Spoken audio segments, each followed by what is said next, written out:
কালো মেঘের ঘটা। আমার ভাষাতে ভূত কি জানো? বনের দুলাল হাসি তার হতে দাঁড়ি ফিরিল স্মৃতি।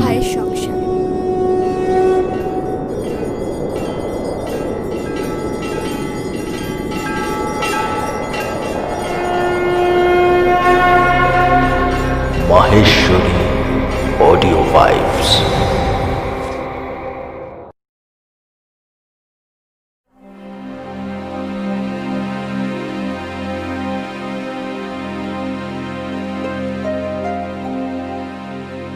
বাংলা সাহিত্যের মহান জ্যোতিষ্ক সাহিত্যিক বিভূতিভূষণ বন্দ্যোপাধ্যায়কে শ্রদ্ধা জানিয়ে আমাদের এই বিশেষ নিবেদন মাহেশ্বরী অডিও ভাইবস। সাহিত্যিক বিভূতিভূষণ বন্দ্যোপাধ্যায়, যাকে বাংলা পাঠক সমাজ মূলত চেনে পথের পাঁচালীর স্রষ্টা বলে, তিনি 1894 সালে জন্মগ্রহণ করেন। শিক্ষকতার পাশাপাশি তিনি লিখে গেছেন একের পর এক কালজয়ী রচনা, যেমন আদর্শ হিন্দু হোটেল, ইছামতি, চাঁদের পাহাড় প্রভৃতি। 1950 সালে এই মহান সাহিত্য স্রষ্টা পরলোক গমন করেন। ইতিমধ্যেই মাহেশ্বরী অডিও ভাইবসে আপনি শুনেছেন তার লেখা কবিরাজের বিপদ ও তারানাথ তান্ত্রিকের গল্প। আজ আপনার জন্য বিভূতিভূষণ বন্দ্যোপাধ্যায়ের লেখা গল্প রঙ্কিনী দেবীর খড়গ।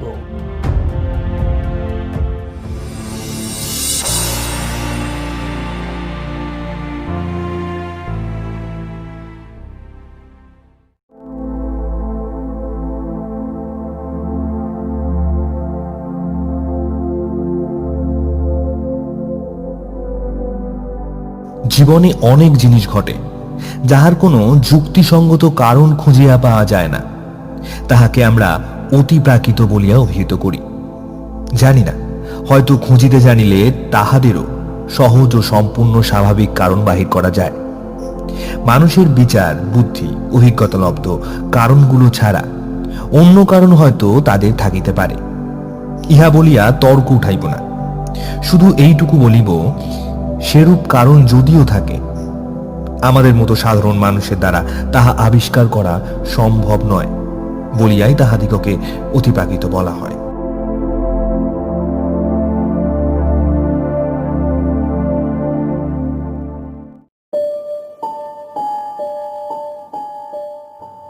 আমার জীবনে একবার এইরূপ একটি ঘটনা ঘটিয়াছিল, যাহার যুক্তিযত কারণ তখন বা আজ কোনোদিনই খুঁজিয়া পায় নাই। তাই শ্রোতাদের কাছে সেটি বর্ণনা করিয়া আমি খালাস। তাহারা যদি এ রহস্যের কোনো স্বাভাবিক সমাধান নির্দেশ করিতে পারেন, যথেষ্ট আনন্দ লাভ করিব। ঘটনাটা এইবার বলি।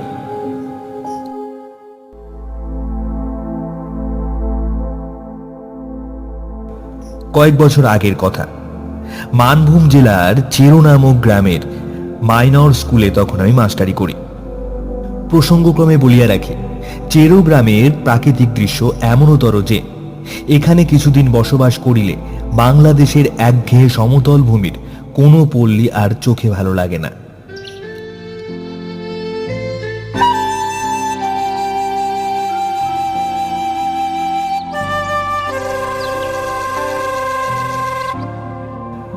একটি অনুচ্চ পাহাড়ের ঢালু সানুদেশ জুড়িয়া লম্বালম্বিভাবে সারা গ্রামের বাড়িগুলো অবস্থিত। সর্বশেষ সারির বাড়িগুলি খিড়কি দরজা খুলিলেই দেখা যায় পাহাড়ের উপরকার শাল, মহুয়া, কুরুচি, বিল্ববৃক্ষের পাতলা জঙ্গল, একটি সুবৃহৎ বটগাছ ও তাহার তলায় বাঁধানো বেদি, ছোট বড় শিলাখণ্ড ও ভেলা কাটার ঝোপ।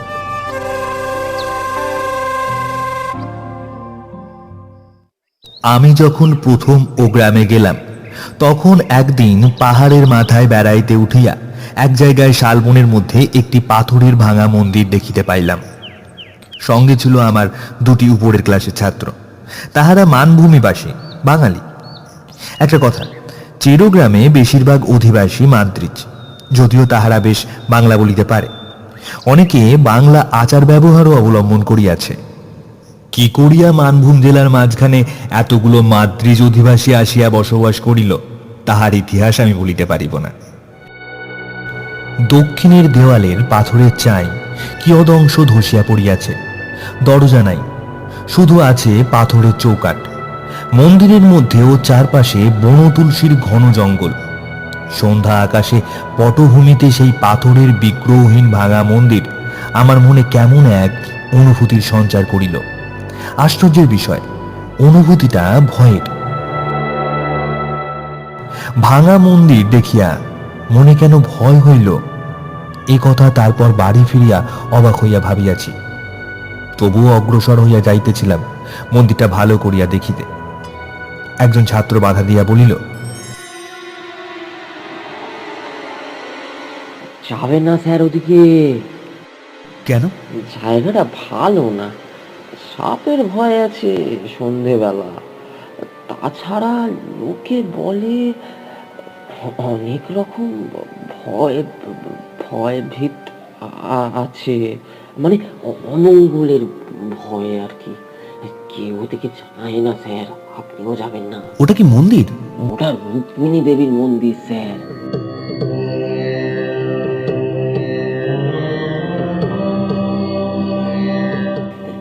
কিন্তু আমাদের গায়ের বুড়ো লোকেরাও কোনোদিন ওখানে পুজো হতে দেখেনি, মূর্তিও নেই বহুকাল। ওই রকম জঙ্গল হয়ে পড়ে আছে আমাদের বাপ ঠাকুরদাদের আমল থেকে। চলুন স্যার, নামি। ছেলে দুটো যেন একটু বেশি তাড়াতাড়ি করিতে লাগিল নামিবার জন্য। রঙ্কিনী দেবী বা তাহার মন্দির সম্বন্ধে দু একজন বৃদ্ধ লোককে ইহার পর আমি প্রশ্ন করিয়াছিলাম, কিন্তু আশ্চর্যের বিষয় লক্ষ্য করিয়াছি, তাহারা কথাটা এড়াইয়া যাইতেছে। যেন আমার মনে হইয়াছে রঙ্কিনী দেবী সংক্রান্ত কথাবার্তা বলতে তাহারা ভয় পায়। বছরখানেক এভাবেই কাটিয়া গেল।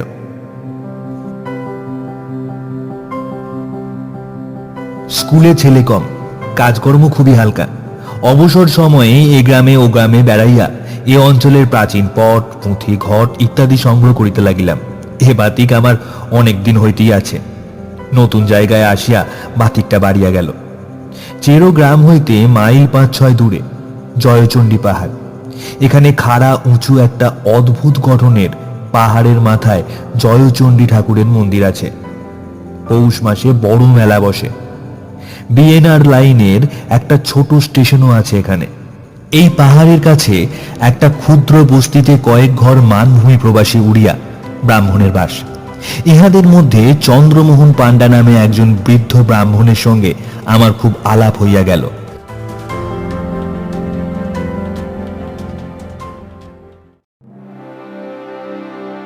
তিনি বাঁকা বাঁকা মানভূমির বাংলায় আমার সঙ্গে অনেক রকমের গল্প করিতেন।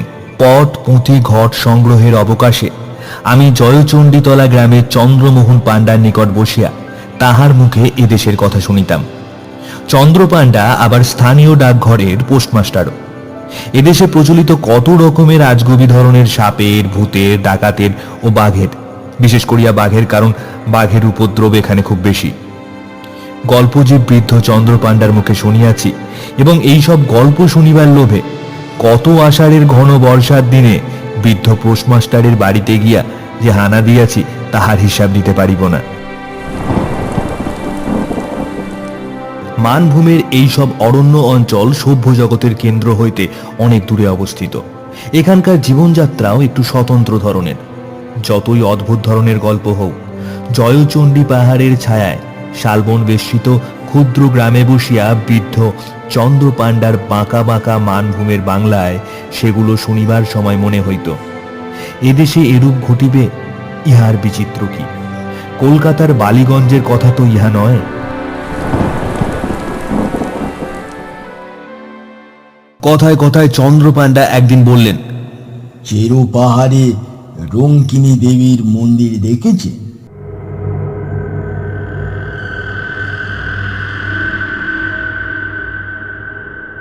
আমি একটু আশ্চর্য হইয়া বৃদ্ধের মুখের দিকে চাহিলাম।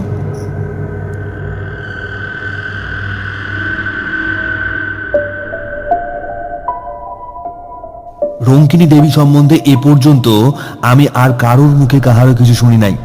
সেদিন সন্ধ্যায় আমার ছাত্রটির নিকট যাহা সামান্য কিছু শুনিয়াছিলাম তাহা ছাড়া। আমি বলিলাম, মন্দির দেখেছি, কিন্তু রঙ্কিনী দেবীর কথা জানবার জন্য যাকে জিজ্ঞাসা করেছি সেই চুপ করে গিয়েছে, কিংবা অন্য কথা পেরেছে। এর কারণ কিছু বলবেন? চন্দ্রপাণ্ডা বলিলেন, রঙ্কিনী দেবীর নামে সবাই সবাই ভয় খায়। কেন বলুন তো? মানভূম জেলায় আগে আগে অসভ্য বুনো জাত বাস করত।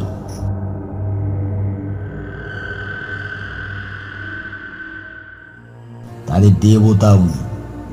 ইদানিং হিন্দুরা এসে যখন বাস করলে উনি হিন্দুদেরও ঠাকুর হয়ে গেলেন।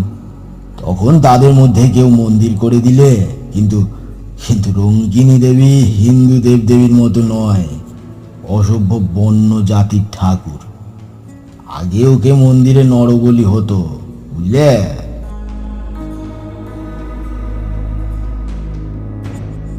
60 বছর আগেও রঙ্কিনী দেবীর মন্দিরে নরবলি হয়েছে।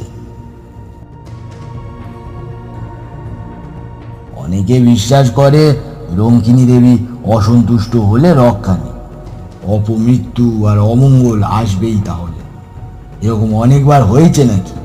একটা প্রবাদ আছে এ অঞ্চলে, দেশে দেশে মরক হওয়ার আগে রঙ্কিনী দেবীর হাতের খাঁড়া রক্ত মাখা দেখা যেত। আমি যখন প্রথম এদেশে আসি, সে আর 40 বছর আগের কথা, তখন প্রাচীন লোকেদের মুখে কথা শুনেছিলাম। রঙ্কিনী দেবীর বিগ্রহ দেখেছিলেন মন্দিরে? না না না না, আমি এসে পর্যন্ত ওই ভাঙা মন্দিরই দেখছি। এখান থেকে কারা বিগ্রহটি নিয়ে যায় ওই অন্য কোন এক দেশে। রঙ্কিনী দেবীর এসব কথা আমি শুনলাম ওই ওই মন্দিরের সেবায়িত বংশের এক বৃদ্ধের মুখে। তার বাড়ি ছিল ওই চেরো গ্রামে। আমি প্রথম যখন এদেশে আসি তখন তার বাড়ি অনেকবার গিয়েছি। দেবীর খাড়া রক্তমাখা হওয়ার কথাও তার মুখেই শুনি। তখন তাদের বংশে আর কেউ নেই। তারপর চেরো গ্রামেও আর বহুদিন যায়নি। এখন এখন বয়স হয়েছে, বড় বেশি কোথাও বেরোয়নি। বিগ্রহের মূর্তি কি? সে শুনেছিলাম কালী মূর্তি। আগে নাকি হাতে সত্যিকার নরমুণ্ড থাকতো অসভ্যদের আমলে। কত নরবলি হয়েছে তার লেখাজোখা নেই। এখনো মন্দিরের পেছনে জঙ্গলের মধ্যে একটা ঢিবি আছে, খুললে নরমুণ্ড পাওয়া যায়।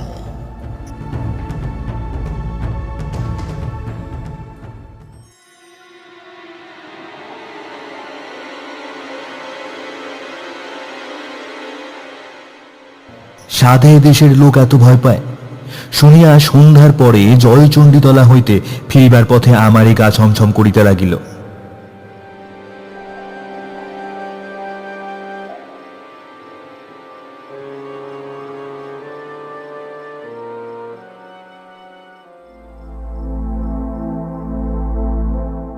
আরো বছর 2 সুখে দুঃখে কাটিল। জায়গাটা আমার এত ভালো লাগিয়া গিয়েছিল যে হয়তো সেখানে আরো অনেকদিন থাকিয়া যাইতাম। কিন্তু স্কুল লইয়া বাঙালিদের সঙ্গে মাদ্রাজিদের বিবাদ বাঁধিল। মাদ্রাজিরা স্কুলের জন্য বেশি টাকা করে দিত।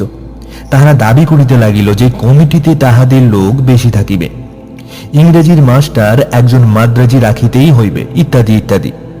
আমি ইংরেজি পড়াইতাম। মাঝ হইতে আমার চাকুরি রাখা দায় হইয়া উঠিল। এই সময়ে আমাদের দেশে একটি হাই স্কুল হইয়াছিল। পূর্বে একবার তাহারা আমাকে লইয়া যাইতে চাহিয়াছিলেন। ম্যালেরিয়ার ভয়ে যাইতে চাই নাই। এখন বেগতিক বুঝিয়া দেশে চিঠি লিখিলাম, কিন্তু শেষ পর্যন্ত এসব কারণে চেরো গ্রামের মাস্টারি আমায় ছাড়তে হয় নাই। কিসের জন্য ছাড়িয়াছিলাম পরে সে কথা বলিব। এই সময় একদিন চন্দ্রা পাণ্ডা চেরো গ্রামের কি কার্য উপলক্ষে আসিলেন। আমি তাহাকে অনুরোধ করিলাম আমার বাসায় একটু চা খাইতে হইবে। তাহার গরুর গাড়ি সমেত তাহাকে গ্রেপ্তার করিয়া ভাষা বাড়িতে আনিলাম।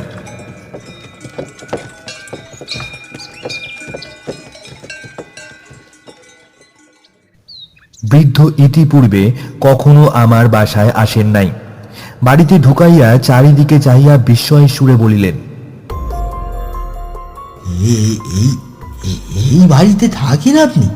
হ্যাঁ, এই বাড়িতে? আমি বলিলাম, আগে হ্যাঁ, ছোট গা, বাড়ি তো পাওয়া যায় না। আগে স্কুলের একটা ঘরে থাকতাম, বছরখানেক হলো স্কুলের সেক্রেটারি রঘুনাথ এটা ঠিক করে দিয়েছেন।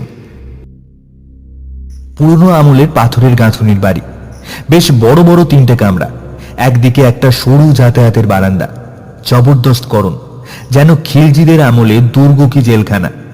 হাজার ভূমিকম্পেও এ বাড়ির একটু চুন বালি খোসাইতে পারিবে না। বৃদ্ধ বসিয়া আবার বাড়িটার চারিদিকে চাহিয়া দেখিতে লাগিলেন।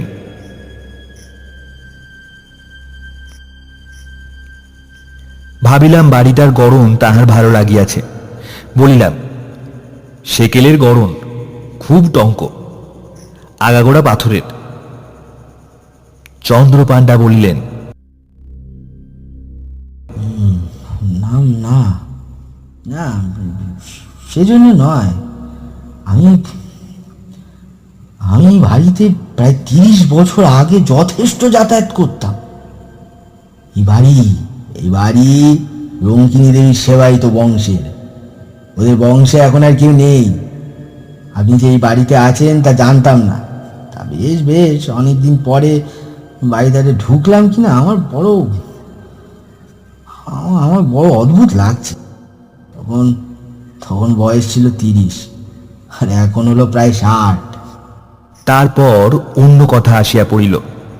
চাপান করিয়া বৃদ্ধ গরুর গাড়িতে গিয়া উঠিলেন।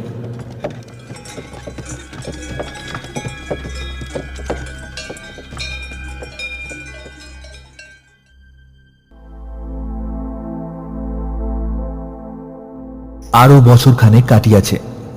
দেশের স্কুলে চাকুরির আশ্বাস পাইলেও আমি এখনো যাই নাই, কারণ এখানকার বাঙালি মাদ্রাজি সমস্যা একরূপ মিটিয়া আসিতেছে।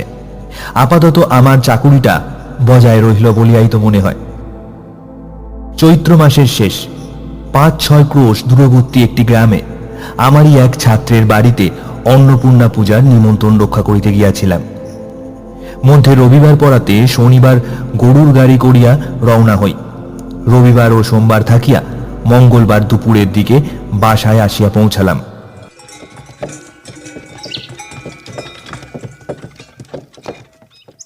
বলা অবশ্য, বাসায় আমি একাই থাকি।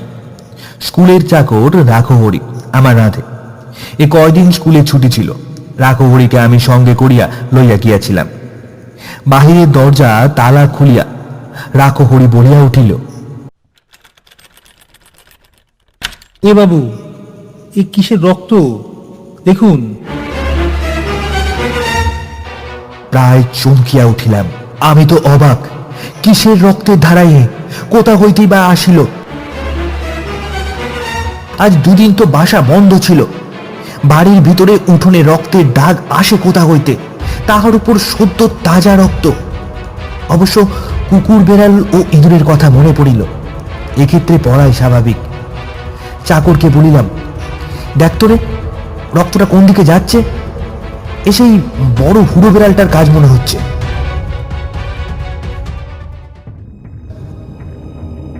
রক্তের ধারাটা গিয়েছে দেখা গেল সিঁড়ির নিচের চোরাকুঠির দিকে। ছোট ঘর, ভীষণ অন্ধকার, এবং যত রাজ্যের ভাঙাচোরা পুরনো মালে ভর্তি হইয়া আছে। অনেক দিন ধরে চোরাকুঠি খুলি নাই। চোরাকুঠির দরজা পার হইয়া বন্ধ ঘরের মধ্যে রক্তের ধারার গতিটা দেখিয়া ব্যাপার কিছু বুঝিতে পারিলাম না। কতকাল ধরিয়া ঘরটার বাহির হইতে তালা বন্ধ। যদি বিড়ালের ব্যাপারই হয়, বিড়াল ঢুকিতেও তো ছিদ্রপথ দরকার হয়। চোরা কুঠুরি তালার লোহার শিকের চার দিয়া খোলা হইল।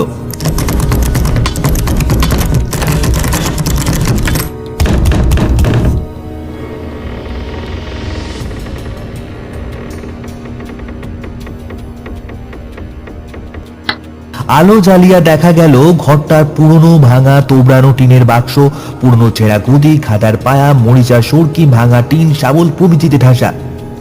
ঘরের মেঝেতে সোজা রক্তের দাগ একটি কোণে গিয়ে ঠেকিয়াছে। রাখহরি খুঁজিতে খুঁজিতে হঠাৎ চিৎকার করিয়া বলিয়া উঠিল, এ কি বাবু, এতে কি করে এমন ধরে রক্ত লাগলো?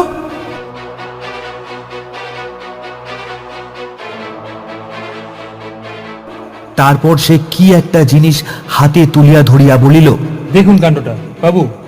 জিনিসটি হাতে লইয়া সে বাহিরে আসিতে তাহার হাতের দিকে চাহিয়া আমি চমকাইয়া উঠিলাম।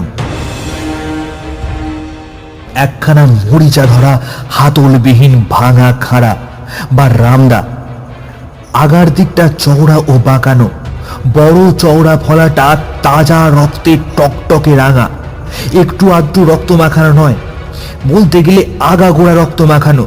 মনে হয় যেন খাড়া খাড়া হইতে এক্ষুনি টপা টপ করিয়া রক্ত ঝরিয়া পড়িবে। সেই মুহূর্তে একসঙ্গে আমার অনেক কথা মনে হইল। 2 বৎসর পূর্বে চন্দ্র পাণ্ডার মুখে শোনা সেই গল্প। রঙ্কিনী দেবীর সেবায়িত বংশের ভদ্রাসন বাড়ি এটা।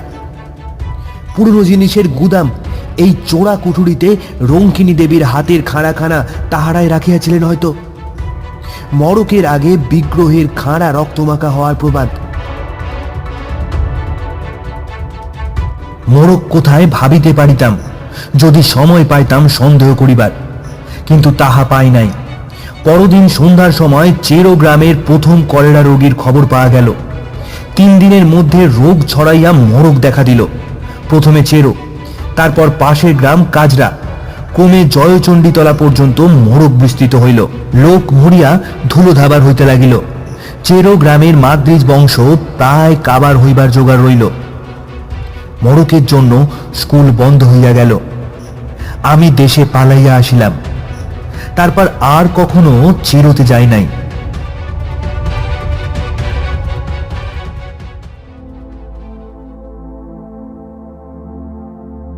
গ্রীষ্মের বন্ধের পূর্বেই দেশের স্কুলের চাকরিটা পাইয়াছিলাম। সেই হইতে রঙ্কিনী দেবীকে আমি মনে মনে ভক্তি করি। তিনি অমঙ্গলের পূর্বাভাস দিয়া সকলকে সতর্ক করিয়া দেন মাত্র। মূর্খ জনসাধারণ তাহাকেই অমঙ্গলের কারণ ভাবিয়া ভুল বোঝে।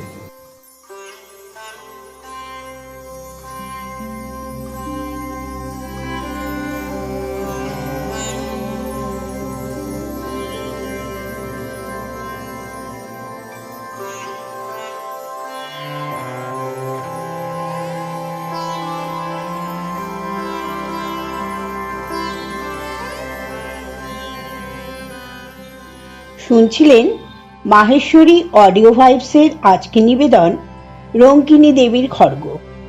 গল্প পাঠে মৃন্ময় রায়, ছাত্র শুভাশিস সরকার, চন্দ্রমোহন পাণ্ডা, রিতম ব্যানার্জি, রাখহরি অভিষেক চ্যাটার্জি, পোস্টার ডিজাইন শ্রেয়া বিশ্বাস, আবহ সঙ্গীত ও ধ্বনি পরিকল্পনা স্বপ্নীল ভট্টাচার্য, সূত্রধার সেবা আচার্য, মূল ভাবনা ব্যবস্থাপনা অনির্বাণ আচার্য, পর্ব পরিচালনা মোনালি চ্যাটার্জি।